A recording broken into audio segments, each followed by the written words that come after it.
정치와 온라인 여론 조작의 실상을 고발하는 연속기획, 오늘은 세 번째 순서로 새누리당 편입니다. 2012년 대선 당시 국정원과 기무사 등 국가기관이 동원돼서 박근혜 후보 측에 유리한 댓글 공작을 벌였다는 사실은 이미 잘 알려져 있죠.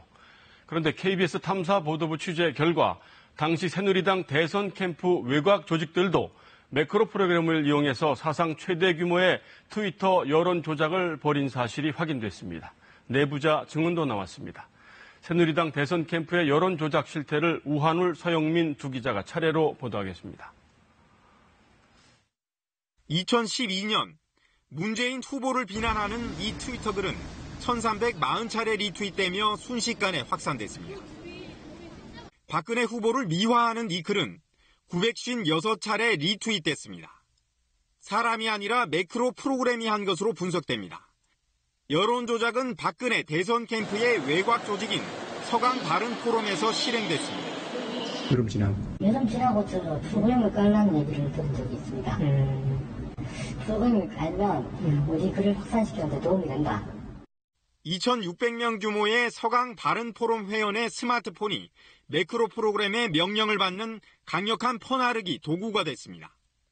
이라는 사람이 그 글을 올리지 않습니까? 그러면 그 프로그램 안에 계정이 있는 사람들 같은 경우에는 그 트위터에 대해서 이 트윗이 같이 한꺼번에 잡히는 거죠.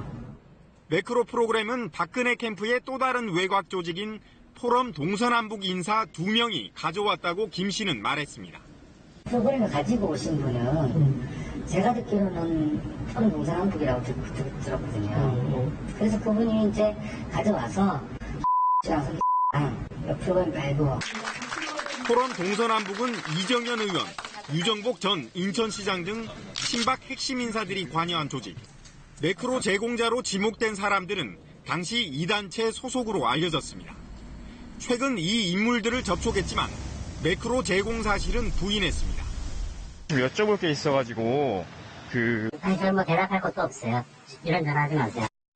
당시 선관위는 대선 하루 전날 박 캠프 외곽 조직을 불법 선거사무소로 적발했지만 매크로 여론 조작을 한 실행자들은 처벌을 피해갔습니다. KBS 뉴스 우한울입니다.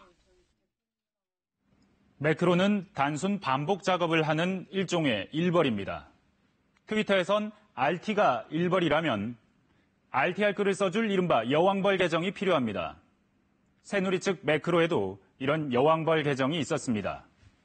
국정원 여직원의 오피스텔 앞 대치가 시작된 날 여왕벌 계정은 비방 글을 쓰고 매크로는 이 글을 2000번 넘게 RT에서 확산시킵니다. 이틀 뒤 여왕벌 계정은 비슷한 글을 또 쓰고 이번에도 수없이 퍼나릅니다. 빅데이터 분석 결과를 바탕으로 작동 방법을 추정해봤습니다. 스마트폰에 매크로 프로그램 앱이 깔리면 스마트폰은 일종의 좀비 PC가 됩니다. 그러면 서강 바른 포럼에 있던 중앙 컴퓨터가 모든 스마트폰을 조종할 수 있습니다. 2800여 계정을 중앙에서 통제하는 겁니다. 이 시스템을 이용한 RT 횟수 무려 1000만 번을 넘습니다. 기간별 추이를 보니까요. 대선 석 달 전 처음 1%를 넘습니다. 공식 선거운동 시작 시점 3%를 돌파하고 대선 전날인 12월 18일에는 5.2%까지 치솟습니다. 이미 보도했다시피 대선 다음 날 흔적도 없이 사라집니다.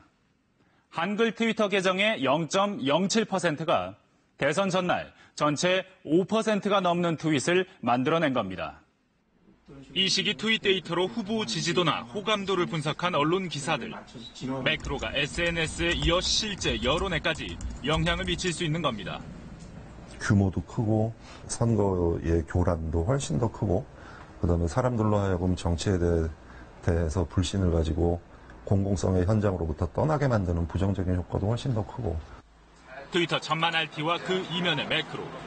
여론 조작 시도는 부인할 수 없는 증거로 남아 있습니다. KBS 뉴스 서영민입니다.